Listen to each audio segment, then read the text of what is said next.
l'antenne de la télévision panafricaine Afrique Média pour cette édition du mérite panafricain des chefs d'État consacrée à l'actualité africaine. On parlera tout d'abord du retour de l'ancien président du Burkina Faso, Blaise Compaoré, du côté de Ouagadougou. Blaise Compaoré est donc arrivé hier dans la capitale burkinabé. Il a rencontré aujourd'hui le président de la transition, le lieutenant-colonel Paul-Henri Sandaogo Damiba, avec un autre chef d'État. La réunion était prévue pour les anciens chefs d'État du Burkina Faso, mais certains n'ont pas pu se rendre au lieu du rendez-vous. Nous parlerons de cette actualité avec vous, nos invités, dans cette nouvelle édition du Mérite panafricain. En deuxième partie d'émission, on ira du côté de la Côte d'Ivoire pour revenir sur la rencontre à venir entre le président de la République Alassane Dramane Ouattara, l'ancien président Laurent Gbagbo et son homologue Henri Konan Bédié. La rencontre est donc prévue le 14 juillet prochain, c'est-à-dire jeudi de la semaine prochaine. Les trois chefs d'État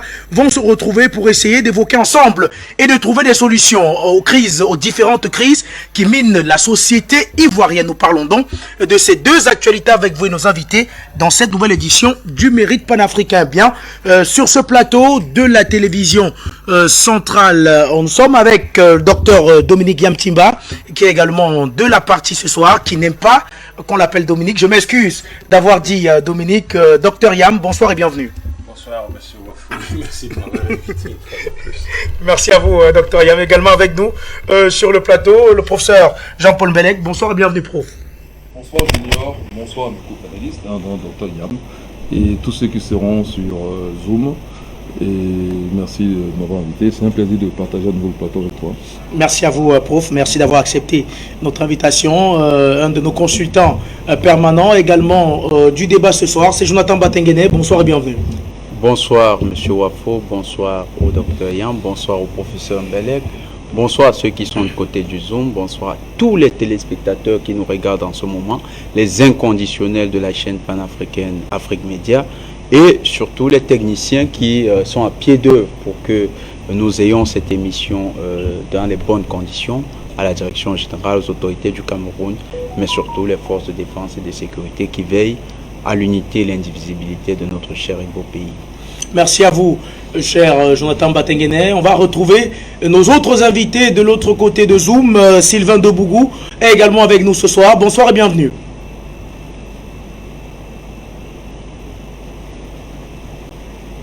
Il a quitté la maison de son papa, ça n'allait pas, il est revenu. Est-ce que Sylvain est là? Oui, je suis là. Bonsoir et bienvenue, cher Sylvain. Bonsoir, je suis là. Très cher, frère Bafo, je suis là. Ok, merci d'avoir accepté notre invitation, Sylvain. Nestor Podassé est également là. Bonsoir et bienvenue. Bonsoir, je suis là. Eh bien, on semble avoir des soucis de connexion ou de liaison avec Ouagadougou. On espère que la connexion sera parfaite avec Okosisi Baba Nicolo. Bonsoir et bienvenue. Autorité Junior Wafo, le Mamba Noir, on est positionné, t'inquiète.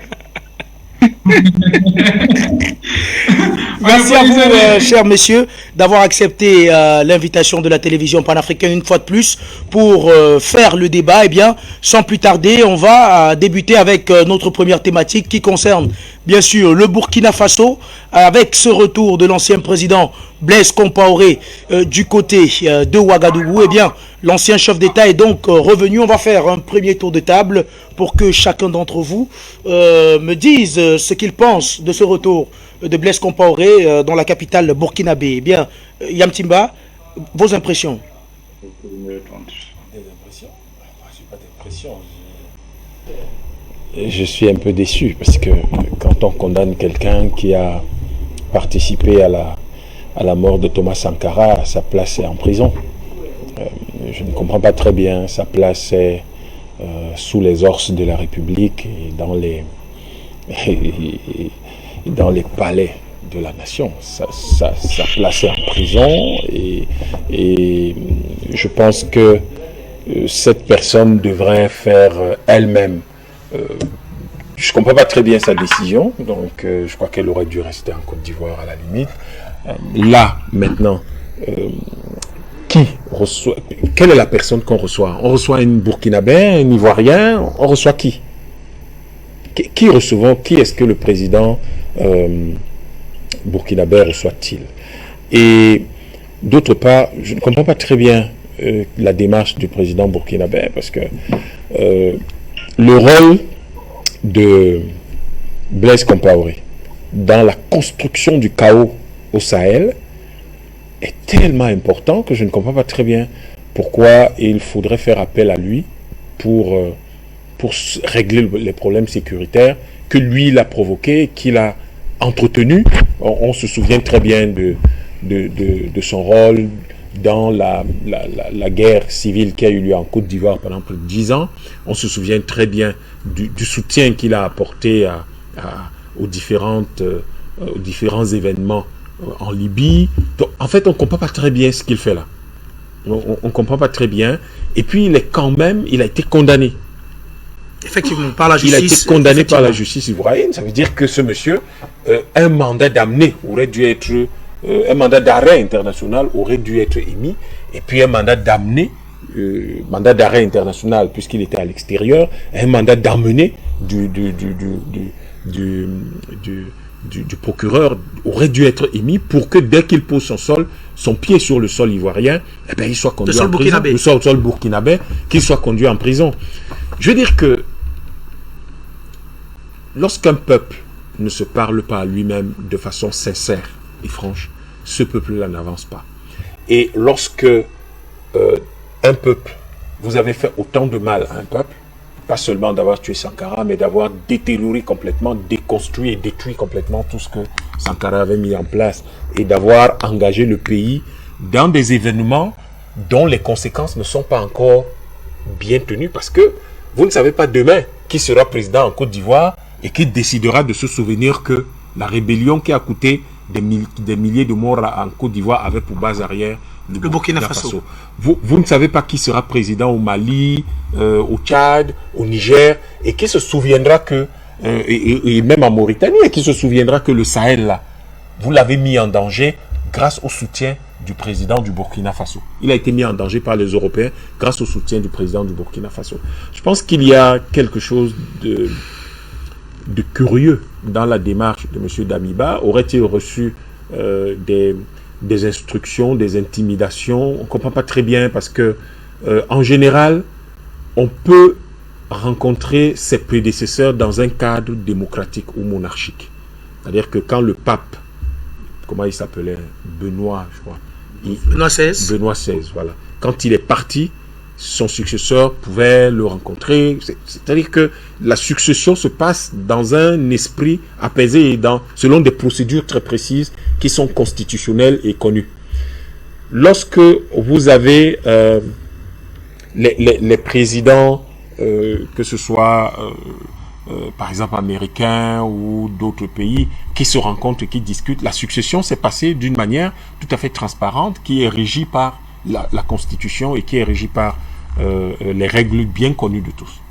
Mais lorsque vous-même vous arrivez au pouvoir par la force, pour dire mais celui-là est d'une incompétence avérée, il n'est pas capable de régler les questions de sécurité dans notre pays, et que c'est les mêmes gens que vous appelez vous-même pour je sais pas, ou leur demander conseil, ou faire quoi, ou discuter avec eux. En fait, on ne comprend pas quel est votre problème. Parce qu'au bout du compte, ce que vous faites là donne ou envoie le signal que vous êtes vous-même, vous êtes incapable de gérer la situation. Et on ne comprend donc pas très bien pourquoi vous avez chassé quelqu'un qui était là, qui n'arrivait pas à gérer la situation, alors que vous-même vous êtes quelques mois après incapable de faire quoi que ce soit, et vous appelez ces gens. Parce que si ce n'est pas pour parler de la situation sécuritaire, et que c'est pour parler d'autre chose, alors que le Burkina, depuis 2014, a perdu près de 8000 personnes, je crois, et que seulement l'année dernière, le Burkina a eu près de 1400 incidents, et qu'il y a eu pratiquement près de 3000 morts au Burkina Faso. Mais quelle est la priorité? C'est de faire de la politique en appelant les anciens présidents, ou c'est de vous attaquer vraiment aux problèmes de sécurité? Comme évidemment l'histoire elle est comme ça, il y a quand même au moins un voisin qui a montré l'exemple. Effectivement. Qui a montré l'exemple et qui a dit je me concentre là-dessus et on voit les résultats. Et là, il y a une nouvelle commande d'une vingtaine d'hélicoptères qui vont venir permettre de densifier le travail chez votre voisin. Vous rencontrez la personne qui est à l'origine du problème, enfin qui dans votre pays en tout cas est à l'origine du problème, qui l'a entretenu pendant longtemps. Vous voulez rencontrer celui qui était là avant vous, que vous avez chassé sous le prétexte qu'il était incompétent et incapable de gérer le problème. Peut-être que les Burkinabés ont une réponse, eux qui sont à côté de leur président. Nous voyons tout ça de loin. Peut-être qu'ils ont une réponse structurée et pertinente. Peut-être qu'ils vont nous expliquer ce qui se passe au Burkina Faso. Mais là, on est quand même interrogatif. On se pose des questions. Merci à vous, Yamtimba. On va donc prendre la direction du Burkina Faso à présent pour retrouver notre ami Nestor Podassé. Yamtimba a posé un certain nombre d'interrogations. Nestor Podassé, avec vous, on a longtemps évoqué le flou qui était entretenu par le président de la transition, le lieutenant Paul-Henri Sandaogo Damiba. Cette fois-ci, Blaise Compaoré est de retour dans la capitale burkinabé. Nestor Podassé, dites-nous un peu comment est l'atmosphère du côté de Ouaga. On sait que les partisans de Rogma Christian Kaboré l'ont empêché d'aller à la rencontre de ce matin. Comment est l'atmosphère dans la capitale burkinabé actuellement? Panélistes, bonsoir au PDG d'Afrique Média, bonsoir à tous les Africains qui nous suivent en ce moment. C'est pour dire que Damiba, le peu de soutien qu'il avait, je dirais les 20%, il vient de les perdre totalement aujourd'hui. Actuellement, il a zéro soutien parce que nous, on pense que, même si Blaise devrait venir, mais c'est pas de cette manière. Voilà, un criminel à sa trempe ne peut pas venir rouler sur un tapis rouge tranquillement. Donc, c'est pour dire qu'aujourd'hui, les partisans de Roch-Marc Christian Kaboré se sont rassemblés, encerclés sa maison. Ils l'ont empêché d'aller.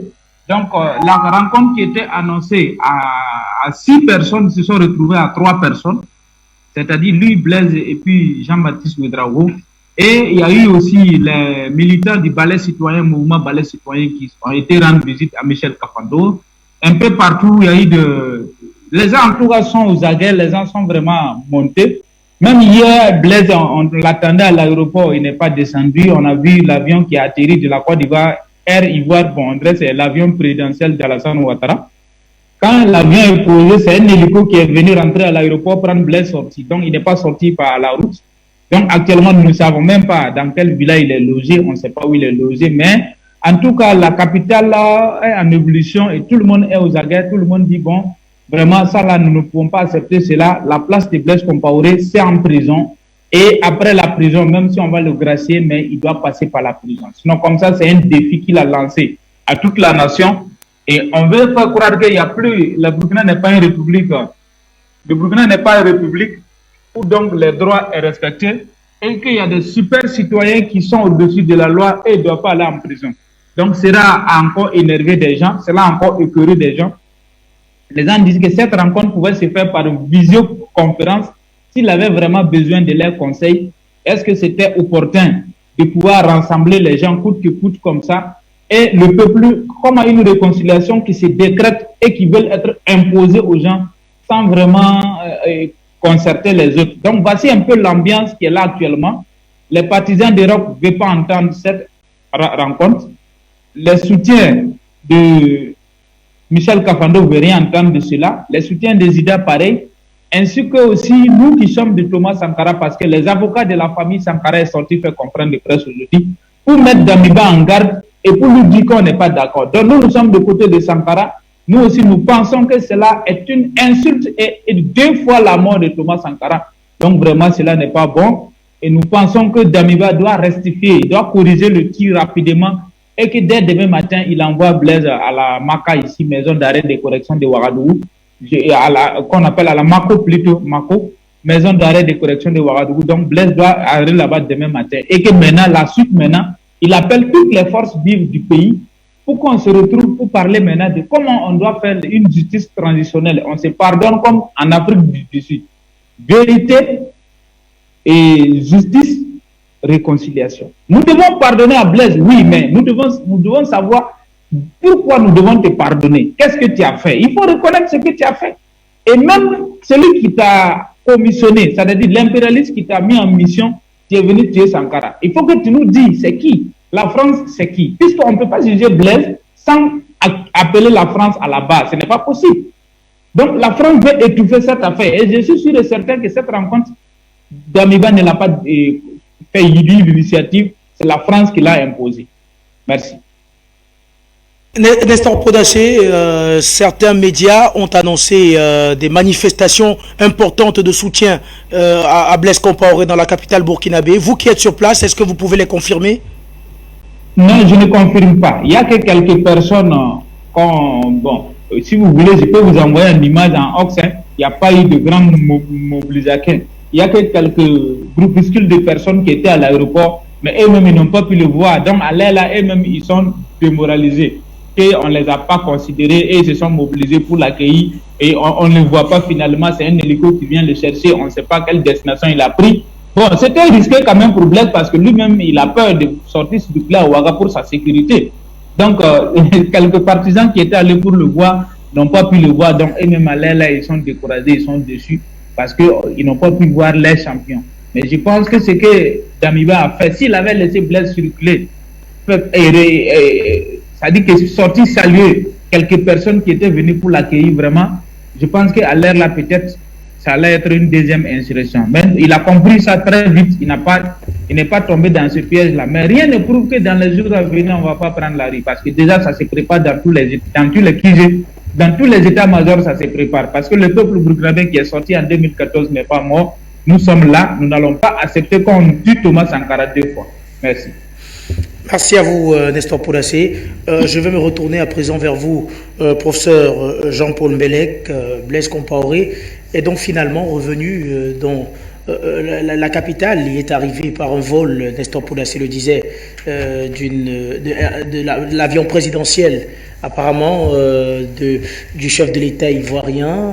Une certaine presse annonçait de manifestations importantes pour saluer le retour de Blaise Compaoré. Nestor Podacé vient de nous donner les informations parce qu'il est dans la capitale. Il n'y a rien eu du côté du Burkina Faso. Eh bien, est-ce qu'on peut dire, prof Jean-Paul Mbelek, qu'avec ce retour de Blaise Compaoré, que c'est une insulte à la mémoire de Thomas Sankara? Bon.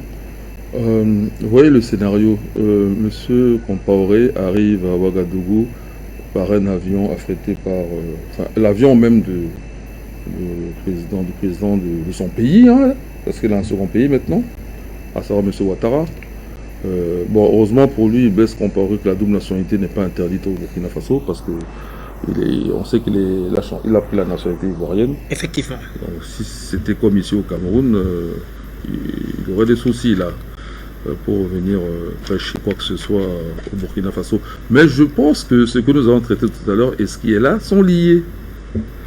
Parce que quand on regarde de quoi les chefs d'État qui sont Ouédraogo, les anciens chefs d'État qui sont rendus à la rencontre de Sandaogo Damiba avec Compaoré, il s'agit de réconciliation, c'est ce qui est annoncé. Il ne parle même pas de lutte contre le djihadisme, mais ça c'est ce qu'on avait entendu par lui dire, mais quand on lit les textes, apparemment... Et en Côte d'Ivoire aussi, il va y avoir une réconciliation à discuter, on verra ça tout à l'heure. Donc j'ai l'impression que à la CEDEAO, ils ont été au-delà d'exiger 24 mois, quoi. Il y a autre chose. Je pense que, ne serait-ce que... Ça c'est ma vision par rapport à ce qui va suivre pour la Côte d'Ivoire. J'ai l'impression que l'agenda de Côte d'Ivoire s'impose au Burkina Faso. C'est-à-dire M. Ouattara, quand même le maître de cérémonie, après c'est maîtres occidentaux bien sûr, mais il est le maître de cérémonie dans la sous-région. C'est-à-dire que c'est comme si, j'essaie de comprendre raison, après les questionnements de Yam Timba et puis Podacé qui vient de parler maintenant, qui lui est sur place, j'essaie de trouver une raison à ce qui se passe là, et je me dis que le calendrier ivoirien, c'est-à-dire que dans l'objectif qui est visé d'une discussion entre les trois chefs d'État, les deux anciens chefs d'État de Côte d'Ivoire et celui qui s'est imposé, qui est là actuellement, c'est Ouattara, peut-être que M. Compaoré était encombrant dans cette affaire. Donc, et puis, ça fait un moment qu'il est encombrant. Alors, comment envoyer le colis au Burkina Faso, sachant que s'il arrive, il va être arrêté, puisqu'il a été condamné à prison à vie. Donc, une façon, c'est à la CEDEAO, dans les coulisses, on a discuté de cela. On veut bien, d'ailleurs, ça sera que 24 mois, mais on veut quand même que vous restez un peu. Mais bon, vous allez recevoir le colis spécial là. Et puis, tâchez de trouver une raison pour qu'il ne soit pas totalement, son nom ne soit pas bafoué, quoi. Donc, l'ordre venant de Ouattara, M. Damiba s'exécute. Pour moi, ça commence à être un peu plus logique, si on allait dans ce sens-là. Tout le reste est interrogatif, parce que sinon, votre titre le dit, c'est une forfaiture. Au plan juridique du terme, c'est une forfaiture. La personne a été condamnée. Que font les autorités à vie? Que font les autorités burkinabées? C'est l'arrêter. Or, il n'est pas inquiété. Alors que vous savez que, vous vous souvenez, une fois, il y a eu un sommet de l'Union africaine en Afrique du Sud. Et il a fallu toute la protection des chefs d'État africains pour que le chef d'État soudanais de l'époque ne soit pas arrêté. Effectivement. Hein, alors que lui, il était chef d'État en exercice. Alors, comment un compaoré qui a même été condamné par la justice, lui, il se balade tranquillement. Okay, même Sarkozy qui le fait, on sait qu'il y a quand même un minimum. En tout cas, la France garde son œil sur lui, puisqu'il a un bracelet électronique. Okay, bon, je ne sais pas comment il gère son bracelet, mais théoriquement, il doit en avoir un. Donc, je pense que l'agenda ivoirien s'est imposé et que M. Compaoré ne vient pas là pour les intérêts du Burkina Faso. Mais le dindon de la face, c'est M. Damiba, qui s'est dévoilé. Et tant mieux pour nous, mieux tard que jamais. Où le monsieur faisait le travail, à l'image de ce qui se fait au Mali, à la rigueur en Guinée et Conakry, où il ne faisait pas. Et maintenant, il n'y a plus de discussion là-dessus. Donc ceux qui tergiversent encore en se disant, bon, on va voir avec le temps, peut-être que... Il n'y a plus de peut-être que, c'est clair. C'est un vendu. Depuis qu'il a fait son petit rapport pour tromper les gens, comme s'il connaissait la lutte contre le djihadisme. Ok, s'il connaît la lutte contre le djihadisme, prenons la première hypothèse qui était tous les ondits qu'on nous a raconté avant. Il y a une petite maladie. Il fait appel à Compaoré, qui était déjà dans un échec, et pour venir résoudre quoi. Donc lui le met en échec. Or, il est en transition. Ben, qui dégage dans ce cas-là. Il n'y a plus de transition. Vous voyez? Donc ce n'est pas logique. La logique ici, elle est ivoirienne. Hypothèse, en mathématiques, hypothèse, en attendant de voir la suite. Merci à vous, professeur Jean-Paul Mbelek. Eh bien, Sylvain de Bougou, je vous retrouve à présent pour continuer de parler de ce retour-là. Il faut dire que les raisons avancées par le lieutenant-colonel Paul-Henri Sandaogo Damiba sont des raisons de réconciliation. Est-ce que d'après vous, le Burkina Faso, à l'heure actuelle, a plus besoin de réconciliation que de sécurité? Bonsoir au docteur, bonsoir au professeur, bonsoir à tous les panélistes. En tout cas, merci à Afrique Média qui nous donne l'occasion de nous exprimer chaque fois. Le retour de Blaise Compaoré, l'assassin de Thomas Sankara, pour nous, c'est de montrer que les Africains n'ont pas droit à la justice. Les Africains n'ont pas droit à la justice. Qui dit Blaise Compaoré dit Alassane Dramane Ouattara, commandé en tout cas par l'Élysée, donc par leur petit-fils Macron, qui leur donne des ordres à suivre. Et c'est ce qui s'applique. Parce que Alassane Dramane Ouattara ne peut pas essayer, ou bien ne peut pas être en route de rencontrer Laurent Gbagbo et Bédié, et en même temps garder sur son terrain un assassin crapuleux. C'est cela la réalité. Et donc, son retour signifie que tout ce qu'il a commis au Burkina Faso, celui-là même qui a été condamné, en tout cas il est lavé. C'est ce que nous voyons.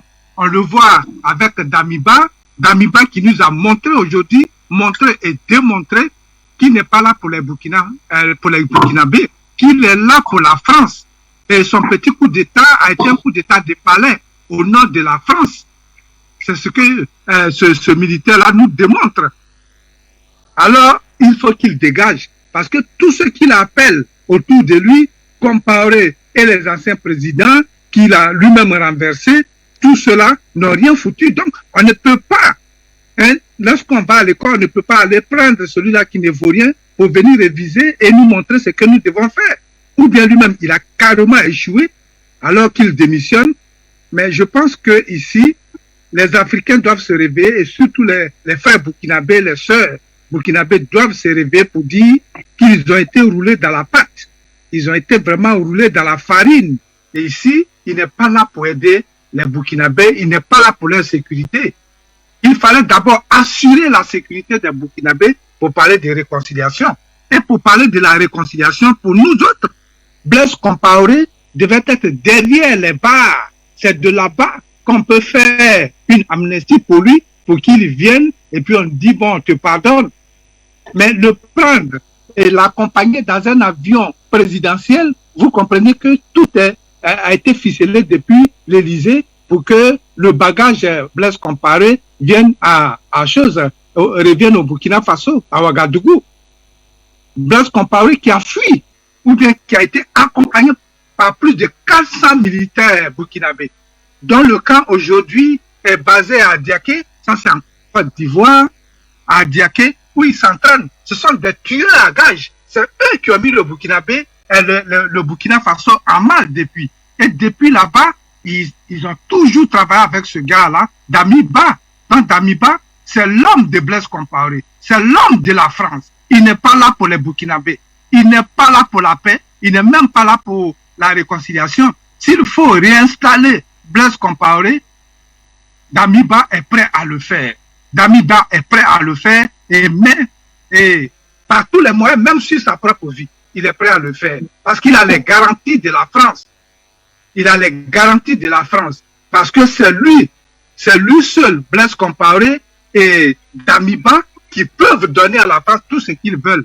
Parce que ce qui se passe au Mali aujourd'hui n'arrange pas la France et donc ils ne veulent pas de la contamination anti-griffe. C'est cela la réalité. Donc je m'arrête là pour le moment et on va voir dans les questions suivantes. Merci à vous, Sylvain de Bougou. Au Kosisi Baba Nicolo, une fois de plus, le chef d'État ivoirien Alassane Dramane Ouattara est dans les mauvais coups, parce qu'il faut dire que, d'après les informations de la présidence ivoirienne, le président Alassane Dramane Ouattara a accepté le retour de Blaise Compaoré après que les autorités burkinabées lui aient donné des garanties que Blaise Compaoré n'ira pas en prison alors qu'il a été condamné par la justice burkinabé. Une fois de plus, Alassane Dramane Ouattara est dans les mauvais coups qui portent préjudice au Burkina Faso tout d'abord et à l'Afrique dans son ensemble. Julien, pour l'invitation, saluer tous mes copanélistes qui sont là en ce moment, et sur le plateau et en Modo-Vision. Je tenais d'abord à dire au peuple burkinabé qu'en tant que frère de la Côte d'Ivoire, je suis de tout cœur avec eux. Condoléances aux familles de ces agriculteurs-là qui sont venus éliminer dans une soirée plus de 100 burkinabés. Condoléances naturellement à notre consoeur activiste, sa famille Anaïs Dabo, qui a été assassinée, dont la mort a été maquillée en accident. Pour revenir à ce que vous dites, c'est une double peine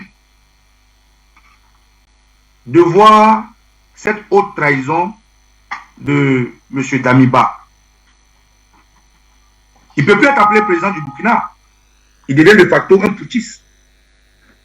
Parce que c'est l'acte de bravoure qu'il a posé hier. C'est l'acte de patriote qu'il a posé hier qui a amené le peuple burkinabé à lui donner une certaine légitimité pour qu'il soit appelé président. Mais il vient de franchir le Rubicon. Il a disrespecté ce peuple-là qu'il a applaudi. Il a disrespecté leurs vœux plusieurs fois. La première fois, ce peuple voulait qu'il s'accommode avec l'État du Mali et voir la Russie pour pouvoir marcher ensemble, comme le coup d'État est survenu par rapport à un problème de sécurité. Et la deuxième fois, c'est d'aller au-delà même des institutions de l'État, dont la justice, pour faire rentrer quelqu'un. À quel moment Damiba a décidé que Blaise Compaoré rentre? Le peuple burkinabé n'était pas informé. Il a décidé le matin, le soir, Blaise Compaoré est là. Même par respect pour ce peuple, qui est son mandat, parce qu'il travaille pour le peuple, il pouvait ne serait-ce que même organiser une audience foraine, pourquoi pas, pour jauger de la faisabilité de ce qu'il appelle réconciliation. Est-ce qu'il a fait son coup d'État pour une réconciliation? Non. Le coup d'État avait un problème sécuritaire. M. Roch Kaboré, qu'aujourd'hui, nous tous avons applaudi le départ, quel était le problème de Roch Kaboré pour qu'il soit défait par le peuple burkinabé? Roch Kaboré avait un problème pour gérer la sécurité du pays. Pareil au Mali. Le Mali, l'ancien président Ibeka, père à son âme du Mali, avait un problème de d'insécurité. Voilà ce qui a amené le peuple malien à se lever jusqu'à ce que des patriotes prennent le relais. Alors le Burkina a le même problème. Donc Damiba, au lieu de travailler à sécuriser le Burkina d'abord, au lieu de travailler à rétablir une harmonie au Burkina d'abord, il saute les étapes parce qu'en réalité, Damiba n'est pas le président du Burkina, c'est Blaise Compaoré. Je le dis dans le timing du coup d'État. Lorsque les premières minutes du coup d'État ont sonné, nous avons entendu que Diendéré avait été libéré de sa prison. Nous avons eu beaucoup d'échos. Nous avons entendu que des soldats français faisaient partie de ceux qui ont fait le coup d'État.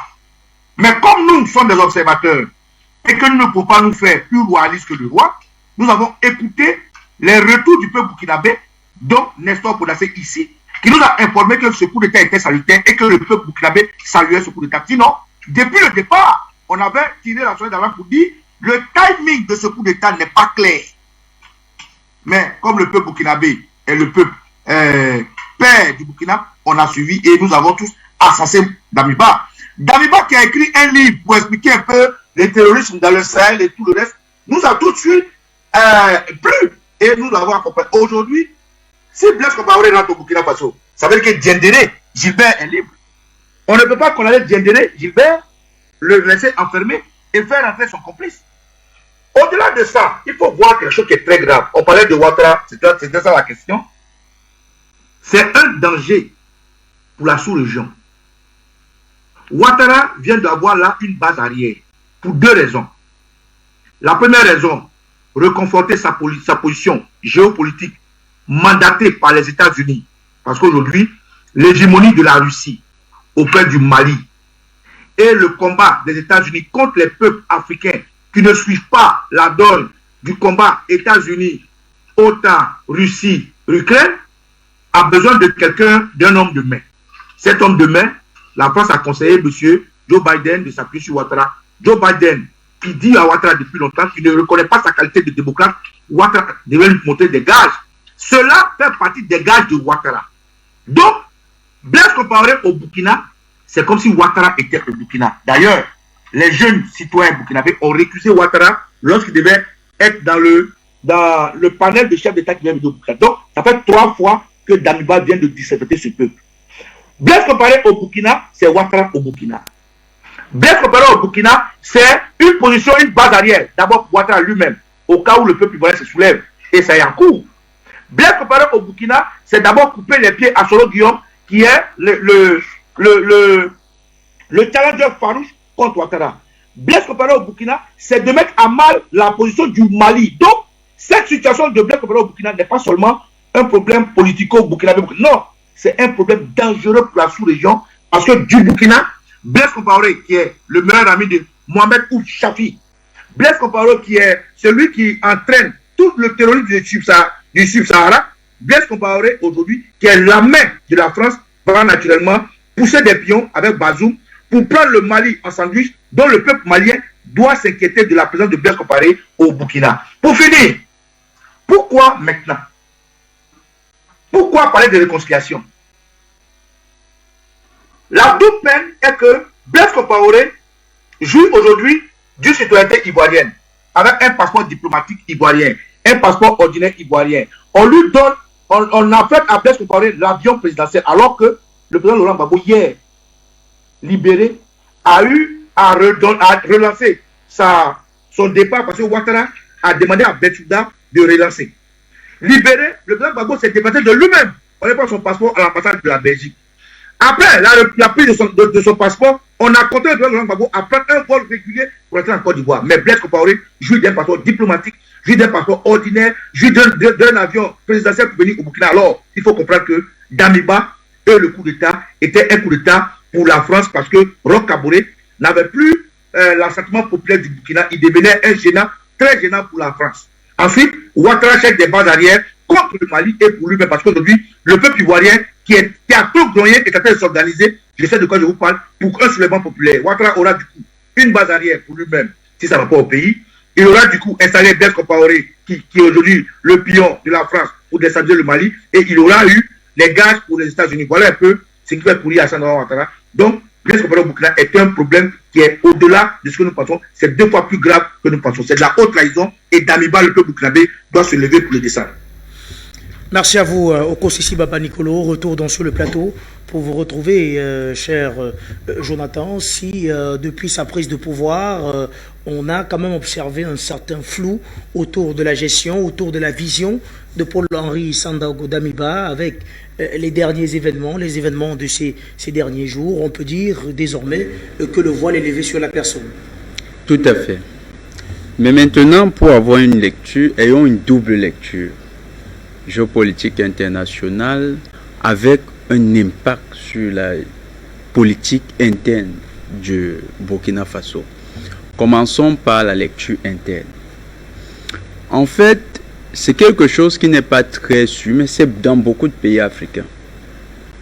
Certaines communautés ont l'impression que, et d'ailleurs ça a été manipulé beaucoup par les colons français, ont l'impression que le pouvoir est communautaire, que le pouvoir a été remis à une communauté. Le cas du Burkina Faso est un cas patent, où les communautés qui sont dans le poteau de Ouagadougou ont l'impression que le pouvoir est communautaire, que ne peut exercer, c'est d'ailleurs devenu comme un mot phare dans la vie politique, ne peut exercer la présidence au Burkina Faso qu'un ressortissant de Ouagadougou. Voilà un problème patent de la société burkinabé actuellement qui se pose. Et dans le cadre de M. Compaoré, il se trouve que l'un des leaders communautaires a demandé à M. Damiba de rencontrer l'ensemble des leaders de communautés qui ont exercé en tant que chef d'État pour qu'ensemble ils s'entendent, pour que le pouvoir n'aille pas aux autres communautés. Il y a une gestion comme un monopole qui veut s'installer au niveau du Burkina, qui a très bien été, c'est l'instrumentalisation de la question communautaire dans la gestion interne d'un pays. Et les Français qui ont travaillé sur le diviser pour mieux régner, ont travaillé cette idée au Burkina de telle sorte que le grand problème du Burkina aujourd'hui se trouve là. La question de la nation. Est-ce que les Burkinabés ont suffisamment développé l'idée d'appartenir à la même nation? C'est-à-dire de croire que le pouvoir peut changer pour aller de manière rotative dans les autres communautés. C'est la grande question. Et c'est d'ailleurs pourquoi, dans le coup d'État perpétré par monsieur,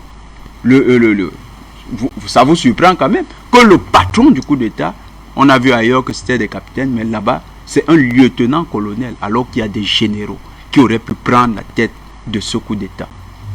C'est qu'à la fin, il y a cette question communautaire qui est forte au Burkina Faso. C'est un enjeu à ne pas négliger.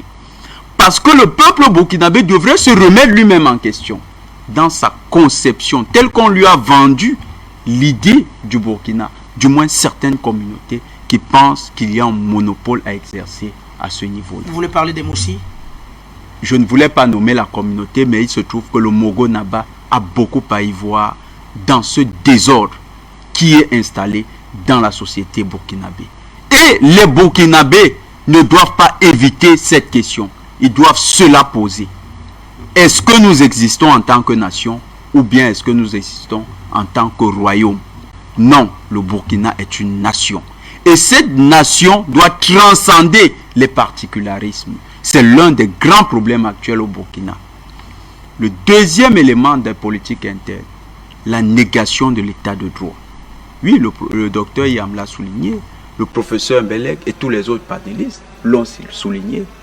Il y a la négation de l'état de droit. La négation de l'état de droit commence à partir du moment où de la justice burkinabé a sanctionné a condamné monsieur Blaise Compaoré. Et monsieur Blaise Compaoré est normalement, il est prévu qu'il purge une peine de 20 ans de prison. il était en exil en Côte d'Ivoire. Donc, se soustrayait à l'action pénale. Maintenant qu'il est de retour, il est de bon ton qu'il soit rattrapé par les institutions. Et d'ailleurs, le déni de l'état de droit a été dénoncé par 3 syndicats de magistrats qui représentent l'essentiel des magistrats, qui ont l'essentiel des magistrats du Burkina. Il s'agit de la SAMAP, le syndicat autonome des magistrats burkinabés, le syndicat des magistrats burkinabés et le syndicat burkinabé des magistrats. 3 syndicats, le SBM, le SMB et la SAMAP. Le SAMAP. Tous ces syndicats ont dénoncé. Et dans leur communiqué conjoint signé du 7 juillet, ils ont clairement dit que dans ce cas, M. Sandaogo s'engageait à s'aborder l'idée d'un état de droit au Burkina Faso. Le 3e point de politique interne. Au niveau interne, la question de Blaise Compaoré pose une autre question. L'insécurité générée au Burkina est essentiellement le fait d'un acteur. Un acteur qui a hébergé les terroristes et les rebelles sur son territoire pendant longtemps. Vous savez que le Moudjao était logé à Ouagadougou. C'était là-bas que les rebelles du Mali étaient tous logés. Et que même les terroristes d'Algérie avaient trouvé refuge au Burkina Faso. C'est Blaise Compaoré qui était le parrain donc, du terrorisme et des rébellions en Afrique de l'Ouest. D'ailleurs, la dernière grande rébellion, ou du moins l'une des plus grandes rébellions que l'on a connues, la rébellion ivoirienne, est partie du Burkina Faso. C'est Blaise Compaoré qui en était l'acteur.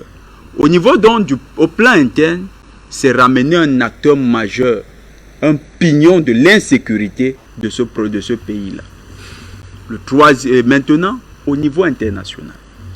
Au niveau international, M. Damiba nous montre clairement qu'il n'était pas venu travailler pour les Burkinabés et qu'il était en commandite pour le compte de la France et aujourd'hui de l'OTAN. M. Damiba est dans une situation qui aura un impact et c'est M. Okosisi Baba Nicolo qui l'a si bien dit. Il a posé un acte de haute trahison. Le jour où il prête serment sur la Constitution, il s'engage à défendre l'intégrité territoriale et la souveraineté du Burkina Faso. Mais que fait-il? L'intégrité et la souveraineté du Burkina Faso est garantie, 1, par la sécurisation du territoire, 2, par la souveraineté de la justice. À partir du moment où M. Damiba est capable de protéger un criminel condamné par les autorités judiciaires, il s'aborde cette souveraineté. Et, de plus, quand on voit sa manière de fonctionner, les forces Barkhane qui sont présentes sur son territoire n'ont jamais été inquiétées. C'était un premier signal qui nous avait été donné. Il a réalisé son coup d'État, comme l'a dit Okosisi, avec des Français dans son équipe. Il a été commandant militaire dans les zones où il y a le terrorisme, là, au nord du Burkina Faso. On connaît les résultats qu'il a connus. Il se retrouve aujourd'hui en train, il a refusé des manifestations contre l'impérialisme au Burkina Faso. Et aujourd'hui, il invite Blaise Compaoré à revenir dans son pays alors que ce président avait été chassé du pouvoir. Monsieur Damiba, au niveau géopolitique international, ne travaille pas pour le Burkina. Il travaille clairement pour des intérêts obscurs. Oh, ces intérêts obscurs, quand on regarde l'insécurité et tous les parrains de l'insécurité, les terroristes algériens étaient soutenus par qui? Par la France. Les rebelles maliens étaient soutenus par qui? Par la France. Monsieur Damiba demande à monsieur Compaoré, qui était le parrain de ces gens-là, de revenir. Ça veut dire que monsieur Damiba est lui-même impliqué dans le terrorisme et l'insécurité dans le Sahel. Et donc, il est un pion de la France parce que c'est la France qui a contribué de manière prioritaire à déstabiliser cette sous-région. Monsieur Damiba, lui-même, est donc un acteur de l'insécurité, un acteur majeur de l'insécurité dans le Sahel. D'ailleurs, les derniers événements d'insécurité dans cette sous-région nous le confirment. Les attaques au Bénin, ça partait du Burkina Faso. Les attaques au Mali, ça partait également du Burkina Faso. Ça veut dire que désormais le Burkina Faso est la zone de projection des terroristes. Et donc il y a un nid terroriste qui s'est constitué au niveau du Burkina. Et ça, on parle des attaques qui datent de moins d'1 mois. C'est des attaques donc qui ont été réalisées à partir du moment où M. Damiba avait déjà le contrôle du Burkina Faso. Et en plus, c'est encore un camouflet que de vouloir le retour de Blaise Compaoré, un énième camouflet. Quand il prend le pouvoir le 24 janvier 2022, le président Damiba dit qu'il se donne 5 mois pour restaurer la sécurité et l'intégrité territoriale du Burkina Faso. Nous sommes au mois de juillet. Je crois que, objectivement, nous sommes au 7e mois. Faites-en l'évaluation. En juin, il revient en disant non, donnons-nous encore 6 mois. Ça veut dire qu'il n'a même pas tenu sa parole et 2, il veut nous embrouiller. Monsieur Damiba avait déjà connu un camouflet sur le plan sécuritaire. Un deuxième camouflet qu'il a connu, c'est sur le plan de la gestion et le respect des droits des droits de manifestants. Lui qui avait assuré que l'État allait désormais respecter les droits de l'homme, il n'a fait que violer les droits de l'homme, dans la mesure où les manifestants qui voulaient simplement exprimer leurs droits légitimes ont été arrêtés et ils ont été retenus sans réel motif dans les instances policières de Ouagadougou. Certains manifestants ont même été violemment réprimés. C'était sous M. Damiba, pas sous M. Roch Christian Kaboré. Avec tout ça, M. Damiba n'est, comme vous avez titré, il n'est qu'en train de manifester une forfaiture. Et c'est bien, parce que le peuple burkinabé est resté éveillé. Le syndicat des magistrats, les 3 syndicats de magistrats ont dénoncé. La société civile a dénoncé. D'ailleurs, la rencontre d'aujourd'hui était un échec. Elle n'a pas eu lieu. Du moins dans la forme qui s'était fixée. C'était un échec. Mais bien plus. Monsieur Sandaogo Damiba est devenu un danger pour les populations burkinabées. Savez-vous, il reprend avec les techniques de Compaoré. Et c'est le moment aussi de dire, monsieur Nestor Podacier qui communique avec nous. Actuellement, son nom est en tête de liste dans une liste noire des hommes à abattre à Ouagadougou. L'un des éléments, c'est une fuite. Hein. Monsieur Damiba peut s'en inquiéter, mais son service de sécurité aussi travaille très bien. Donc, le nom ressort d'abord à l'ambassade de France. Et ce nom circule dans les services spécialisés de M. Damiba. Comme quoi M. Nestor Podacier serait une menace. Donc venir s'exprimer sur la réalité de son pays dans un média, ce serait constituer une menace exceptionnelle au point de figurer comme un des hommes à abattre. 2. Il y a une dame qui a été tuée et M. Okosisi Baba Nicolo nous a rappelé le nom de cette dame. Il faudrait bien qu'on insiste là-dessus. Cette dame a été tuée, il faut le dire. Mais ça a été maquillé sous forme d'accident. C'est les éliminations ciblées. On nous parle souvent d'escadron de la mort dans certains pays. Eh bien, avec M. Damiba, on assiste au retour d'un escadron de la mort au Burkina Faso. Ça rappelle les méthodes de Blaise Compaoré. Pour sortir. Eh bien, le retour de Blaise Compaoré, on ne devait même pas titrer le retour de Blaise Compaoré. On devait titrer la manifestation de Blaise Compaoré en tant que véritable dirigeant du Burkina Faso. Parce que si M. Damiba n'a fait que reproduire ce qu'il avait vu chez M. Compaoré et qu'aujourd'hui il veut refaire du Compaoré avec Compaoré, c'est parce qu'il était déjà lui-même un disciple fervent, fidèle et praticien des doctrines de Compaoré. Donc, il était lui-même un compaoriste. Merci à vous, Jonathan Batengene. Je me retourne vers vous une fois de plus, Yamtimba. Il faut dire que Blaise Compaoré, parti depuis pratiquement 8 ans, n'était jamais véritablement parti du Burkina Faso parce qu'on a encore en mémoire que quand on annonce qu'il y a un coup d'État au Burkina Faso. Les premières informations qui fuitent sont celles faisant état de ce que ce sont des gens de Compaoré, on va le dire comme ça, qui sont en train de faire le coup d'État. À la suite du coup d'État, de nombreuses hautes personnalités ont travaillé avec Blaise Compaoré. Elles ont continué à travailler avec l'administration de Paul-Henri Sandaogo Damiba.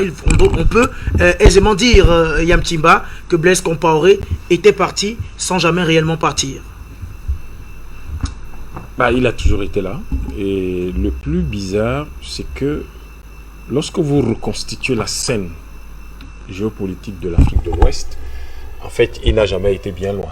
Et si vous regardez en même temps, de façon croisée, les derniers événements qui se sont déroulés au Burkina Faso au cours des 8 dernières années, je veux dire, en fait, Blaise Compaoré n'est jamais parti. Mais Blaise Compaoré, ce n'est pas vraiment ce qui est essentiel. En fait, Blaise Compaoré, c'était simplement l'homme de main de la France. Et à l'époque qui était manipulé par le président, l'ancien président ivoirien Félix Houphouët-Boigny, et qui s'est émancipé pour prendre sa place pratiquement dans l'Afrique occidentale où on parle le français et utilise le franc CFA à la mort de Félix Houphouët-Boigny en 1993. Je pense que depuis 2014, la France a fait un repli tactique parce qu'il y avait quand même un soulèvement populaire et qui était mené clairement par des sankaristes, des gens qui avaient estimé que il faut mettre fin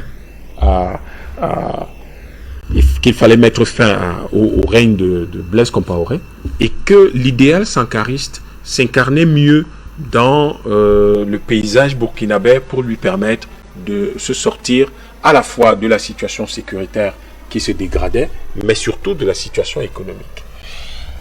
Parce que l'insécurité s'accompagne toujours de dégradation, de dépréciation de la situation économique, et celle-ci s'amplifie à cause de l'insécurité, et la dépréciation de la situation économique alimente également l'insécurité. Donc on entre dans un cercle vicieux, et ce cercle vicieux-là est extrêmement dangereux. Il est dangereux dans le sens où il suffit de bien peu pour attirer surtout des jeunes gens qui vont donc rejoindre les milices, les djihadistes, les rangs de djihadistes, etc. Mais je dis encore aux Africains, je partage avec eux mon point de vue. Mon point de vue, c'est que ce qu'on appelle djihadiste n'existe pas vraiment en Afrique. Vous n'avez jamais vu tous ces gars qu'on appelle djihadistes au Burkina Faso en train de crier Allahu Akbar ou de vouloir convertir tout le monde à l'islam. À la limite, ils s'en foutent réellement. Ça ne leur dit rien du tout. Et donc, je ne comprends pas très bien pourquoi on les appelle djihadistes. Parce que la djihad, c'est quelque chose de très précis. Effectivement. Donc, je ne sais pas pour quelle raison on les appelle comme ça. Et si c'est donc le cas, c'est-à-dire qu'il n'y a vraiment pas de djihad qui soit mené en Afrique de l'Ouest, on a eu le temps de le constater au Mali, on le constate au Burkina, on le constate dans tous les pays. Alors on se retrouve même avec des attaques djihadistes au Bénin. C'est quand même curieux. Donc on finit par se rendre compte que il n'y a pas de djihad, il n'y a pas de guerre de religion. Tout à fait. Il n'y a aucune guerre de religion dans cette zone. Simplement du terrorisme. Il y a tout simplement de la manipulation géopolitique qui s'exprime à travers un certain terrorisme d'État et un certain terrorisme international capitaliste et lié au système international de prédation, qui fait que les États, malheureusement, sont pris en otage du fait de la compromission d'un certain nombre de dirigeants.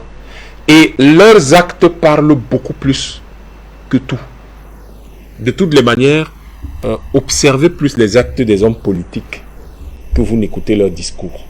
Parce que M. Damiba arrive au pouvoir en disant oui, la situation sécuritaire elle est préoccupante et l'exécutif précédent a échoué à le prendre en main pour pouvoir contrôler la totalité du territoire national. Aujourd'hui encore, je pense qu'il y a plus de 20% du territoire qui est aux mains des insurgés, parce qu'après, moi, j'ai du mal à les appeler djihadistes, aux mains des insurgés ou, si vous voulez, aux mains des terroristes. Je ne sais pas eux les terroristes. Alors, voilà une autre chose qu'il faut bien établir. Ce n'est pas un petit Burkinabé qui n'a pas de quoi vivre et qui accepte qu'on lui donne 100 ou 150 000 ou 200. Vous savez, il y a eu des révélations sur comment ces gens-là sont payés. La question est simplement de savoir d'où vient l'argent. Puisqu'ils sont payés en francs CFA, l'argent vient d'où? Alors que la masse monétaire, elle dépasse difficilement les 25% du PIB de la CDC, de la BC, de la zone de l'UMOA. L'argent vient d'où? Et on a vu qu'ils avaient tous des billets tout neufs. Je crois qu'on a vu des vidéos qui circulaient avec des billets tout neufs. Ces billets venaient d'où? Soit ils venaient directement de la Banque centrale, ce qui veut dire qu'il faudrait que la Banque centrale explique comment cet argent s'est retrouvé là-bas, soit il venait directement de là où c'est fabriqué. Directement de l'usine. De l'usine. Et maintenant, où se trouve l'usine, je ne vais pas rentrer dedans, c'est une question bien connue. Je dis simplement ceci, il n'y a pas de terroristes. Parce que si vous cataloguez ces gens comme terroristes, vous rentrez, vous soutenez la doctrine du diviser pour mieux régner de ces gens-là. Leur objectif, c'est que nous disions que nos propres frères, nos propres compatriotes sont des terroristes, sont des djihadistes, et que nous essayons de tout faire pour les tuer, les éliminer, et que nous nous retrouvions dans une guerre civile. Et tout à l'heure, je vous ai parlé de la construction du chaos. Oh, la construction du chaos, c'est quoi? C'est que vous soyez occupés à vous entretuer, et tout le pétrole qui est au nord du Burkina, vous n'allez quand même pas me dire que quand on a pris la règle, on a tracé les frontières du Niger, les frontières de l'Algérie, les frontières du Mali. On a décidé, c'est-à-dire on avait bien vu que le pétrole et tout ça s'arrêtait juste là où commence ce qu'on appelle le Burkina aujourd'hui. Non, bon, comme on est d'accord que ce n'est pas le cas, tout ce qui se passe au Burkina, c'est le contrôle des ressources du Burkina. Et la France est prise dans un jeu géopolitique qui est tel que si elle perd le Sahel, elle perd l'UMOA, et de toutes les manières elle est en train de perdre la CEMAC. Ça, c'est acté, c'est clair. La CEMAC est en train d'être perdue. Et donc si elle perd tout ça, elle n'a plus de place au Conseil de sécurité des Nations Unies. Elle perd le quart de son PIB qu'elle entretient via le mécanisme du franc CFA. Elle a essayé de tout faire pour rester au Mali, ça n'a pas marché. L'Europe l'a soutenu. Les Allemands ont même essayé de rentrer sous forme dans le cheval de Troie qu'est la MINUSMA en proposant 1000 soldats. Ça passe pas. Les Maliens ont opposé une fin de non-recevoir. Ils ont fait partie Barkhane, ils ont fait partie Takuba. Donc ils se libèrent et ils veulent prendre en main leur propre destin. Et là, le Burkina est la possibilité qu'ils ont de rester à côté. C'est vrai, il y a la zone des 3 frontières, mais le Burkina est beaucoup plus proche du Mali et leur permet en même temps d'avoir l'accès plus facile vers l'océan Atlantique, alors que le Niger est légèrement excentré par rapport à toute cette zone. Donc du coup, aujourd'hui, la situation est telle que, lorsque vous observez ce qui s'est passé ces derniers temps, vous comprenez que la France veut s'assurer d'avoir un certain contrôle du Burkina. Au moins, même si elle perd le Mali, qu'elle garde le Burkina. Parce que l'autre chose, c'est que depuis qu'elle a l'ECO, qui était censé remplacer le franc CFA, je ne sais pas si c'est un remplacement, parce que c'est la même chose différente, comme on dit au Cameroun, il lui faut être sûr, en plus de la Côte d'Ivoire, même si même là-bas, l'ECO n'a pas encore cours légal, d'avoir au moins le Burkina. Ils ont essayé avec le Bénin, ça passe pas. Le Sénégal, c'est pas passé parce que les résistances populaires sont très fortes. Si au moins le Burkina, si la France a au moins 2 pays qui peuvent accepter d'utiliser l'ECO, vous voyez que l'ECO peut avoir un avenir. Mais si vous avez des Assimi Goïta qui commencent à apparaître un peu partout, et ou simplement dans d'autres pays où il n'y a pas forcément des militaires au pouvoir, mais des hommes politiques nationalistes qui apparaissent, des types qui pensent qu'il est temps de mettre fin à cette arnaque-là, à ce vol-là, à cette espèce de choses, ces mécanismes qui siphonnent toute la valeur ajoutée de ces pays-là, eh bien, vous voyez que la France va perdre le quart de son PIB. Et vous constatez clairement qu'elle n'aura plus de place au Conseil de sécurité des Nations Unies. Et vous comprenez pourquoi l'Allemagne soutient la France, soutenait la France au Mali. Pourquoi il y a eu Takuba? Parce que si la France perd parce que rien ne va plus justifier sa présence au Conseil de sécurité des Nations Unies, et ça veut dire que c'est toute l'Europe qui va perdre sa dernière... On va dire sa dernière carte? Non, sa dernière place au Conseil de sécurité des Nations Unies, puisqu'il y a eu Brexit. La Grande-Bretagne ne fait plus partie de l'eurozone, de l'Europe.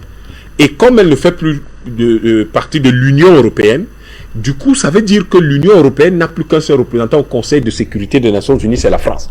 Si la France perd son siège, l'Union européenne, toute l'Union européenne n'aura plus de siège au Conseil de sécurité. C'est un enjeu extrêmement important. Le Burkina, on ne s'en rend peut-être pas compte, mais devient à ce moment-là la plaque tournante, le point d'équilibre de la géopolitique internationale. Il ne s'agit plus simplement de gérer la question de Blaise Compaoré ou de reste, mais un Assimi Goïta à la tête du Burkina l'aura envoyé en prison pour qu'il aille purger sa peine. C'est la justice qui l'a condamné, ce n'est pas le président. C'est un prisonnier, il doit aller purger sa peine. Et donc, vous constatez que ce pivot de la géopolitique internationale devient quelque chose d'extrêmement intéressant. Voilà la raison pour laquelle il ne faut pas appeler nos compatriotes des terroristes, des djihadistes. Les vrais terroristes, c'est ceux qui financent ce qui se passe là-bas.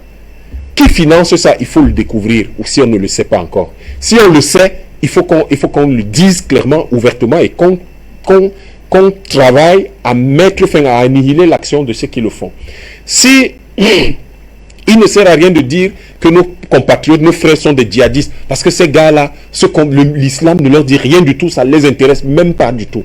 Or, le djihad, c'est une attitude religieuse qui est précise et qui est connue. Or, ces gens-là, ça ne les intéresse pas, votre histoire de musulmans. À la limite, tant qu'il y a des financements qui viennent de quelque part, peut-être que si ça a une certaine couleur, et qu'il y a une certaine origine, une certaine provenance, ils peuvent éventuellement mettre le front au sol, mais ils n'y croient pas du tout, puisque de toute façon, vous ne les entendez pas construire les mosquées à tout va. Ça ne les intéresse pas.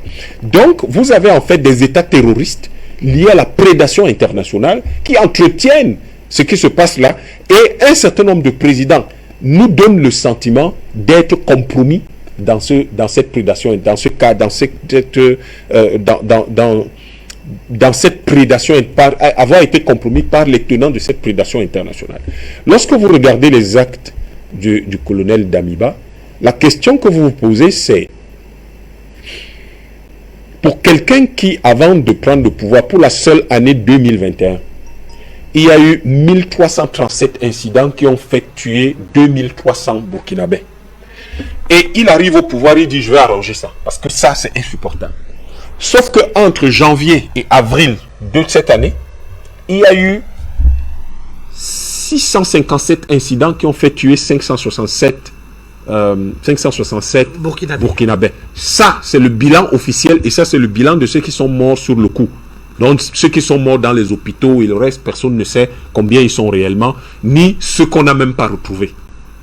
Et il n'y a pas longtemps, ils ont perdu 132 militaires, il y a 132 personnes dans le village de Inaha ou quelque chose comme ça. Donc, je crois que en fait, ce à quoi nous faisons face dans le cadre de ce retour de Blaise Compaoré, en fait, c'est le retour du maître, de celui qu'on a formé, pour qu'il vienne reprendre le pays en main, parce qu'il y a quelqu'un manifestement qui n'arrive pas à gérer le pays. Sinon, il ne passerait pas de ce que lui-même il a appelé sa priorité première vers quelque chose qui n'en est pas une. La question fondamentale aujourd'hui ne peut pas être au Burkina Faso. Au regard des deux grosses préoccupations du Burkina, la sécurité, l'économie, ça ne peut pas être les discussions de salon avec des chefs d'État. Sinon, vous avez donc fait une révolution de palais, ce qui veut dire qu'en réalité, c'est blanc bonnet, blanc bonnet. Or, de quoi a besoin le Burkina? Le Burkina n'a pas besoin de bonnet, blanc bonnet. Le Burkina a besoin d'un homme qui prenne les choses en main, qui dise aux étrangers de partir. Le petit, comment il s'appelait le petit qui a tué le drone? Le petit Sawadogo. Alors, le petit Sawadogo est beaucoup plus courageux que des hommes en tenue. Le petit Sawadogo, il est plus courageux que... Il est au Britannique militaire. Est-ce qu'il est beaucoup plus courageux? Mais surtout, au-delà du courage, serait-il, ce jeune enfant, beaucoup plus conscient que ceux qui dirigent le Burkina aujourd'hui?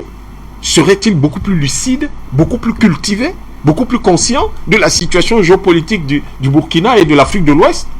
Il y a là beaucoup de questions que nous nous posons. Vous avez vu au début, je me posais beaucoup de questions parce que quelquefois, vu de l'extérieur, vous n'avez pas forcément le fin mot de ce qui s'y passe. Et je suis très heureux, je dois remercier Nestor Podacé de nous avoir donné des informations fraîches de terrain qui nous édifient et nous permet aujourd'hui de penser clairement de pouvoir formuler clairement une position qui est celle de savoir, et fort heureusement, ça vient simplement confirmer ce que nous pensions, à savoir que il y a quelque chose de bizarre qui se passe au Burkina Faso, et peut-être que au cours d'un certain nombre de voyages, d'échanges, il y a eu un certain nombre.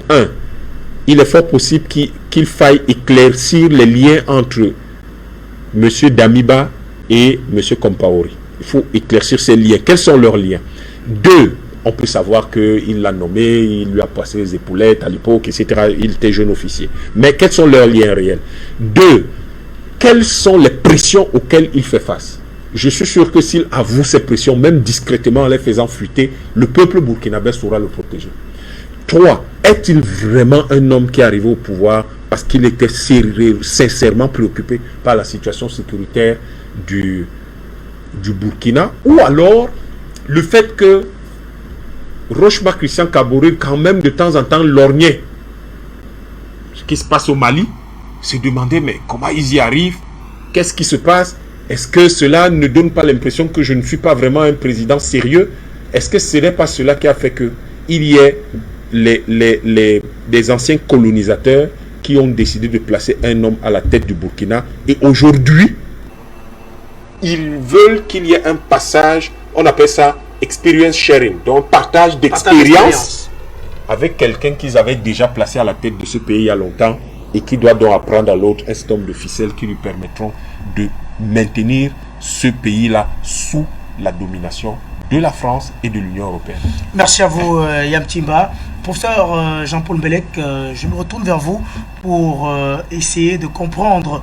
Le professeur docteur Yamtimba a évoqué un certain nombre de choses. D'après vous, pour quelle hypothèse penchez-vous le plus? Celle selon laquelle le président de la transition, le lieutenant-colonel Paul-Henri Sandaogo Damiba, est arrivé au pouvoir parce qu'il était réellement préoccupé par les problèmes du Burkina Faso, ou bien, d'après vous, il a simplement été parachuté par ceux-là qui ont l'ambition de faire du Burkina Faso leur chasse gardée? Monsieur Damiba est un parachuté. En fait, moi, j'ai jamais eu le sentiment inverse.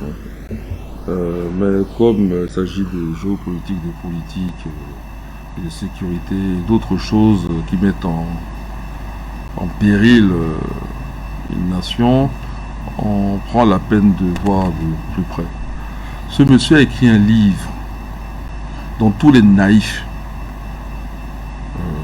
j'entends par là des gens qui se s'impressionnent juste parce que quelqu'un a écrit un livre. Il y a des gens qui sont capables d'écrire 10 000 livres en 2 secondes. On exagère. C'est pour dire qu'il y a des gens qui peuvent écrire beaucoup. Oui, mais le contenu, c'est n'importe quoi. Il y a aussi des gens qui écrivent pas beaucoup, mais qui prennent la peine de réfléchir. Et lorsqu'ils sortent leur livre, ça pèse. Hein? D'ailleurs, il n'y a qu'à voir combien coûte un livre. Monsieur Damiba, son livre, je crois que j'ai regardé, c'est dans les quoi, une trentaine d'euros, quoi. Voilà. Si c'était un livre aussi costaud, ça devrait être peut-être 100 euros, on achète, quoi. Ok?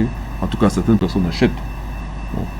Et ce n'est pas ça, c'est un rapport qu'il a fait sortant de l'école de Saint-Cyr.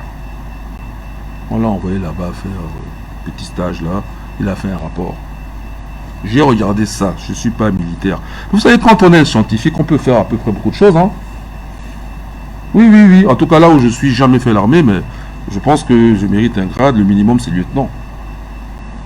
C'est que ma formation universitaire, en tant que scientifique, me donne au minimum un grade de lieutenant. Parce que... Je crois que vous méritez davantage parce que les questions stratégiques... Non, je parlais dans la logique, quoi. Bon, mais un minimum colonel. Non, dans la logique, c'est-à-dire que... Bon, parce que les questions de stratégie, quand il s'assied, parce que la stratégie est d'abord mathématique. Oh, quand vous parlez de mathématiques, bon, n'allons pas là-dedans. On va dire que je vous jette des fleurs. Enfin, je respecte mon aîné pour ça. Ou un autre minimum, c'est lieutenant. C'est pour dire que, au moins, officier d'ami, moi, ne m'impressionne pas. J'ai parcouru son livre, c'était du vide. Je le dis. Si je l'avais dit avant, on aurait dit que justement, M. Mbelek est prétentieux, d'autant plus qu'il n'est pas militaire. Bon, ben non, c'est pas tant, quoi. Ce monsieur est nul. Il vaut rien. D'ailleurs, sa transition est finie. Légalement, sa transition n'a plus de sens. Même les 24 mois qu'on lui a donnés ne valent pas. Puisqu'il a avoué son incompétence en faisant venir M. Compaoré. Puisqu'il a une forfaiture, normalement la CEDEAO doit s'en saisir. La CEDEAO doit se réunir en urgence là. Parce qu'il y a eu un jugement de justice. Vous savez que la CEDEAO, les chefs d'État là-bas, eux ils sont là seulement pour dire 20 mois, 10 mois, 5 mois, élection. Mais ils ne voient pas qu'il y a une forfaiture. Ça c'est un problème de droit ça. On a condamné M. Compaoré à vie. Comment ça se fait qu'il entre au Burkina? Et un seul petit grain de riz passait la frontière entre la Côte d'Ivoire et le Mali. On regardait, soi-disant, il y a embargo. Mais Compaoré, il est condamné. Et ce n'est qu'un individu. Hein. Parce qu'à la limite, les gens peuvent dire que oui, bon, on va fermer l'œil parce que ça concerne des populations. Hein. On ne va pas laisser mourir des populations. Mais lui, c'est juste un individu. À la limite, on le prend, le tranche, on s'en fout, quoi. Le monde va continuer à tourner, non? Il vaut quoi, ce Compaoré? Il vaut seulement que c'est un assassin qui a tué des Burkinabés. Alors, commencer par Sankara, qui a tué des Burkinabés et qui a hébergé, il a rappelé, aussi un peu, et même nos compagnies sur Zoom, il a hébergé des terroristes, je vais donner au moins un nom. Il a hébergé des terroristes, il ne faut plus dire djihadistes, hein, des terroristes, je vais donner au moins un nom. Le président du MNLA, à savoir Mohamed Aga Sharif, il a bien été hébergé là-bas. Tout frais payé à l'hôtel, et je connais. Comme j'avais mes relations. Moi, j'ai des frères. Hein. Parmi ces gens-là, j'ai des frères là-bas. Là. Oui, j'ai des frères parmi les Touaregs. Je sais qu'ils faisaient même monter des putes à l'hôtel. Disons crûment les choses. C'est-à-dire qu'ils avaient la belle vie. On les payait, ils avaient des perdièmes. Tout en fomentant des plans pour déstabiliser davantage le Mali. Ça, c'est la vérité. Et qui couvrait tout ça, c'est monsieur Compaoré. Et qui forçait le gouvernement malien à accepter de n'importe quoi, monsieur Compaoré. Puisqu'il ne faisait pas de distinguo entre le gouvernement malien et des terroristes, quoi. Voilà. Bon, alors, donc je dis que monsieur Compaoré, condamné, accueilli par un chef d'État qui est le garant de la justice et de la sécurité dans son pays, et bien du coup, fait que cette transition n'a plus de sens. Transition veut dire que M. Kaboré qui était là a été inconsistant. On l'enlève. Donc je dis que dès demain, écoutez-moi bien, le peuple burkinabé doit se soulever. N'ayez peur de rien, ils sont nuls. N'ayez peur de rien. Le jeune Sandaogo était courageux, non? Il faut se soulever, aller saisir M. Compaoré et Bamiba avec lui. C'était nul, hein? Bamiba ne sait même pas tenir un fusil. Enfin, je vous le dis tout de suite. Je suis sûr que je pourrais tirer mieux que lui. Avec son gros ventre là, quand je le vois. Il ne s'entraîne même pas. Mais regardez-le, il ne s'entraîne même pas. Ils sont bouffis, ils sont comme ça, ils passent leur temps à manger. Bouffis. Il va faire quoi? Hein? Juste parce qu'il a le soutien d'un tel et un tel. Monsieur Ouattara au-dessus de lui, l'OTAN quoi, je sais pas. Non, nous sommes entrés dans une phase de guerre et qui implique la sous-région. En d'autres termes, vous avez ici les troupes françaises et l'OTAN qui vont se garer au Niger. Tout ça, c'est à l'est du Mali. Hein. Vous avez au sud-est le Burkina. Et tout ça pour, soi-disant, essayer de contrer la présence russe au Mali. Mais je pense que tous nos concitoyens africains sont témoins maintenant que les Russes, dont nous parlent les Occidentaux en mal, matin, midi et soir, sont ceux avec qui on doit collaborer. Puisque leur présence est simplement là pour nous garantir non seulement une meilleure sécurité en nous donnant les meilleurs armements, le meilleur entraînement, mais également en nous protégeant à l'ONU. Sinon le Mali, par exemple, ça aurait déjà été 1000 fois condamné. Je ne sais pas combien de membres auraient déjà parachuté, ils auraient déjà avancé sur le Mali. Hein? Ils n'attendent que ça en fait. Et puis en back-office, il y a la Chine. Voilà. Alors que les pays occidentaux, qu'est-ce qu'ils font? Alimenter le terrorisme, piller les nations, envoyer les condamnés à vie faire la parade à Ouagadougou, avant ça les accueillir à Abidjan, maintenir au pouvoir pour un troisième mandat un Ouattara qui s'y est maintenu en tuant des Ivoiriens. Parce que je signale que là dans d'autres sujets, on va discuter la rencontre des deux anciens chefs d'État avec Ouattara. Je signale que Ouattara, son troisième mandat, là, pour l'avoir, il a empêché les autres candidats de se présenter, en particulier M. Bédier. 2, il a fait tuer les gens, et donc il a fait de nouvelles arrestations, au-delà de la crise électorale 2010-2011, il y a des arrestations aussi pour 2020. Effectivement. Donc, ça ne fait qu'aggraver. Et voilà donc les gens que soutiennent l'Occident.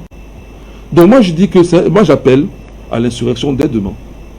Dès demain. Je sais que les Burkinabés sont courageux. Et Jonathan, ne fait pas la politique des africanistes. Nous, on est des panafricanistes. On n'est pas des africanistes. Il y a une différence entre panafricains et africanistes.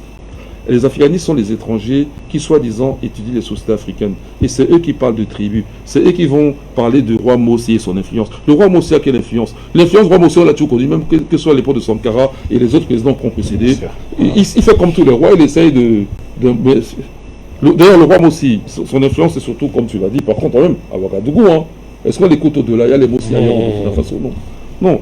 Donc, cette influence, ça c'est début de la colonisation. Il n'a pas d'influence, en fait. Il essaie d'exister, on va dire ça. Après tout, il y a une royauté.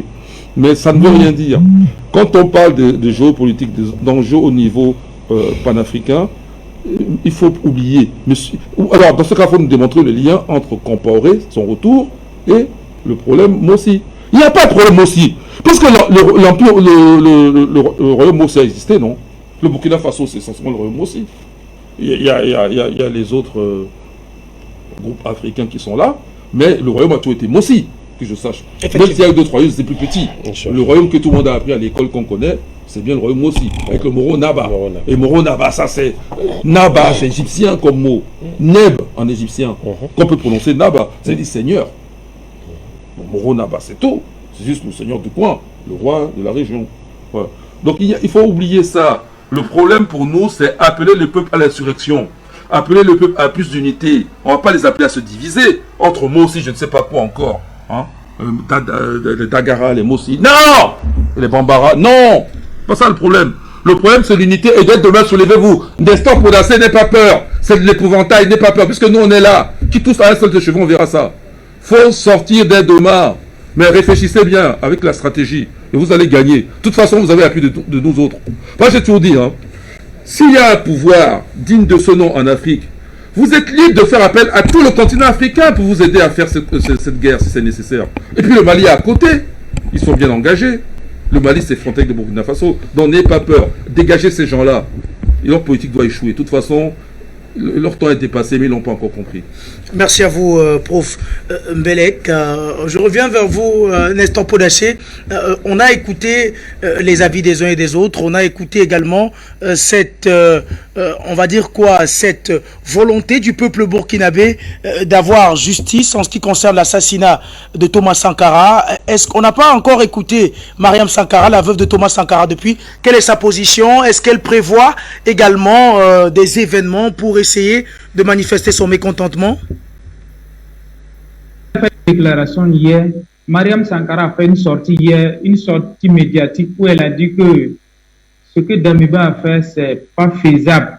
Elle a beaucoup parlé, donc je ne peux pas tout résumer ici. Mais elle est dans la même dynamique que nous parce que c'est comme si comme je l'ai dit, c'est tuer Sankara 2 fois en fait. C'est tuer Sankara 2 fois et en même temps c'est pour tuer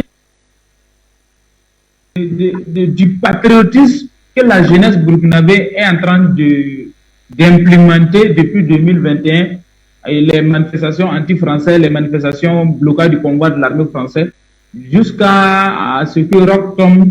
Ils ont profité de notre lutte pour déposer Roch et puis maintenant voler notre victoire. Donc Mariam Sankara a dénoncé cela. Les avocats de la famille ont dénoncé. Presque 8 partis politiques ont signé des manifestes hier pour dire que si Damiba n'arrête pas Blaise Compaoré dans les jours à venir, et nous allons prendre la rue pour battre les pavés. Donc, déjà, cela a fait que, je ne sais pas comment je vais dire ça, donc ça fait qu'il y a l'ébullition, mais je viens d'apprendre tout de suite sur les tweets de Serge Daniel, comme Serge Daniel qui est le porte-parole de l'Élysée. Il vient d'informer tout de suite que Blaise Compaoré doit repartir demain matin avec l'avion présidentiel de la Côte d'Ivoire. Donc, dès demain matin, il doit quitter le territoire burkinabé pour repartir en Côte d'Ivoire. Et Blaise Compaoré, je vous informe qu'il n'est pas venu seul. Il a été accompagné par l'ex-ministre des Affaires étrangères d'Alassane Ouattara, qu'on appelle Ali Koulibaly, qui est aujourd'hui conseiller à la présidence. Voici l'information qui vient de tomber tout de suite. Donc, Blaise doit quitter le territoire burkinabé dès demain matin. Sinon, s'il reste, je suis sûr que dans les 1 semaine qu'elle est bouclée, Damiba tomber. Mais ce qui est sûr, Damiba vient de nous dire qu'il n'a plus notre confiance et qu'il a décidé de rouler pour Paris, il ne roule pas pour nous. Donc, il y a certaines choses que je ne peux pas dire ici, mais ce que je sais, le peuple burkinabé va s'assumer. Voilà, c'est tout ce que je peux dire pour le moment. La famille Sankara a réagi, les avocats ont réagi, tous les partisans de Sankara ont réagi. Et dans les jours à venir, vous voyez qu'avec l'humiliation de Roch Kaboré, ses partisans aussi commencent à se réveiller. Donc, ça veut dire que Damiba encore augmente le nombre de ceux qui s'opposent à lui à chaque jour que Dieu fait. Donc, pour moi, la manière qu'il a procédé, c'est ça qui n'est pas bien. Sinon, on est africain, on peut se pardonner, mais ce n'est pas de cette façon. C'est pas de cette façon. Et moi, l'analyse que moi je fais, elle est très simple. Je peux me tromper, mais c'est mon analyse. Parce que, selon les indiscrétions, vous savez que Damiba était l'un des gardes-corps de Blaise Compaoré. Voilà, il était au RSP, la garde prétorienne de Blaise Compaoré. Et après la mutinerie de 2011, il a été affecté à Dori. Après Dori, il a commandé le nord à Waïguia. C'est de Waïguia, il est revenu à Ouaga, jusqu'à ce qu'on le nomme commandant de la 3e région militaire, qui est la plus grande du Burkina, en décembre. Et quand on l'a nommé un mois après, il a fait coup d'État. Bon, mais je passe sur ça. Ça veut dire quoi? Aujourd'hui, il y a un certain ferveur qui est en train de monter du panafricanisme, du patriotisme. Donc, la France, pour anticiper, a fait le coup d'État. Maintenant, Damiba est mis au devant des chaînes. Donc, il faut étouffer nous autres pour qu'on ne parle plus. Maintenant, pourquoi Blaise est venu? Parce que l'ancien ministre des Affaires étrangères de Blaise Compaoré, qu'on appelle Djibril Bassolé, est le pion parfait que la France est en train de préparer pour imposer comme président de la République. Donc, cette rencontre a été initiée et la France est l'initiateur de cette rencontre. Une fois que ces grands partis vont se réunir là, maintenant c'est pour s'entendre, pour soutenir le candidat que la France va proposer. Et c'est Djibril Bassolé. Parce que bon, beaucoup de gens commencent à murmurer que oui, depuis longtemps, c'est les Mossi qui dirigent, donc il est encore d'autres aussi dirigent.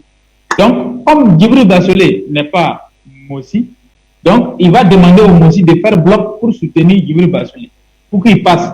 Alors que c'est le pion parfait de la France. Deuxième chose, Djibril Bassolé est le parrain de Damiba. Damiba est son poulain dans les loges maçonniques. Et Djibril Bassolé est le patron qui a installé les loges maçonniques au Burkina Faso. Bon, si on quitte là-bas maintenant, vous voyez que Djibril Bassolé, non seulement il est des loges maçonniques, il n'est pas Mossi, parce que les gens commencent à se plaindre, donc on va le nommer. Et voilà. Et troisièmement, il est musulman. Donc on va dire, bon, depuis longtemps, c'est les chrétiens qui dirigent. Bon, maintenant, vous avez un président qui n'est pas Mossi, de deux, il est musulman. Donc c'est pour contenter tout le monde. Et maintenant, la France va faire un arrangement pour mettre un de ses pions pour que Burkina continue à être précaré français, parce que la France est en train de perdre le Burkina. Comme il vient de perdre le Mali, il ne veut pas perdre le Burkina Faso.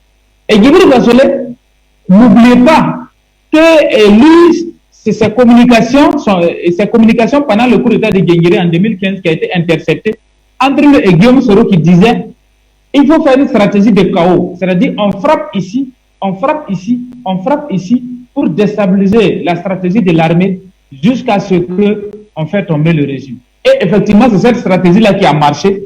Et voilà, le coup d'État est consommé. Si vous vous rappelez très bien de l'audio, donc dans la communication, Guillaume Soro et Djibril Bassolé faisaient. Et Bassolé était en prison, on a fait croire qu'il est malade, qu'il doit aller se soigner en France. Quand le jour que Bassolé est arrivé en France, le lendemain, il a fait une déclaration. Il dit que c'est le terrain qui commande la manœuvre. Ça, c'est un langage militaire qu'il a tenu étant en France. Aujourd'hui, il est guéri. Il tourne entre les pays arabes, Qatar, Arabie Saoudite, Abidjan, Paris. Il tourne. Mais il ne rentre pas au Burkina Faso. Pour le moment, il ne parle pas. Depuis le coup d'État, il ne parle pas. Avant-hier, il y a un journal qui a révélé qu'il est le conseiller de Damiba dans l'ombre. Et vous voyez, non? Damiba, c'est comme si c'est Djibril Bassolé qui est son parrain, lui, il est son poulain. Donc, maintenant, il faut travailler à prolonger la transition, amener les partis à se mettre ensemble et maintenant, essayer de casser les OSC qui ne sont pas, les sociétés civiles qui ne sont pas d'accord avec le régime en place, jusqu'à ce qu'on puisse arranger les arrangements pour imposer Djibril Bassolé, qui va continuer la mission de la France-Afrique. Et quand il était ministre des Affaires étrangères de Blaise Compaoré, c'est lui qui tournait dans la sous-région pour aller faire soi-disant le fameux médiation que Blaise faisait. C'est Djibril Bazolé qui était en connexion avec Qatar, avec Arabie Saoudite. Tous les groupes armés du Sahel, ils les connaissent tous. Djibril Bazolé a les contacts. Donc, voici un peu l'homme que la France veut fabriquer pour imposer. Donc, c'est l'occasion que je donne au peuple africain de se lever pour sauver le Burkina Faso. Voilà, nous avons besoin du soutien de tout le peuple africain parce que cette situation, c'est le peuple burkinabé contre l'OTAN. Vous vous rappelez, ça fait 2 mois de cela, j'ai révélé ça ici, sur ce plateau. J'ai dit l'OTAN est en train de faire des entraînements militaires dans les îles Canaries pour venir déstabiliser le Burkina, détruire le Burkina et puis le Mali. Donc, au Burkina, on va dire quoi? Vous êtes avec nous, on vous laisse en paix. Et si vous êtes avec nous, on va servir de votre territoire comme base arrière pour déstabiliser le Mali. Si vous refusez, on vous met dans les mêmes situations, vous et puis Mali. Voici les menaces qu'ils sont en train de faire. Donc, je pense que Damiba ne doit pas céder. Et si lui, il est déjà avec eux et qu'il pense qu'il peut emballer, il peut décréter, il peut imposer une réconciliation comme ça au peuple burkinabé, je ne pense pas que nous allons accepter cela aussi comme ça.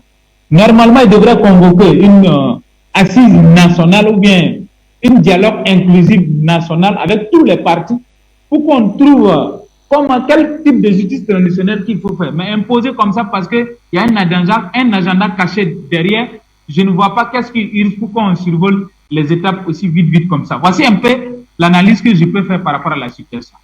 Merci.